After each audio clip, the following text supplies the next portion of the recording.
Hi, in this tutorial I would like to show you how to export file as BMP in GIMP. So if you want to do it, first you need to go to the left upper corner and then you need to click on File.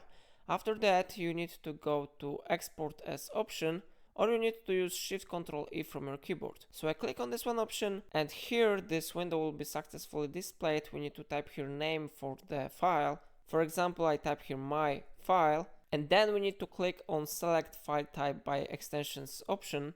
And now we need to scroll down and find here BMP extension. How you see, we have here Windows BMP image file type and BMP extension. So I select it and I click export button. After that, I recommend you to not change default settings and click here export button. After a moment, your file will be successfully exported as BMP. So it's all for today. If I helped you, remember to like this tutorial and subscribe my channel. Let me know in comment if this video helped you to solve your problem.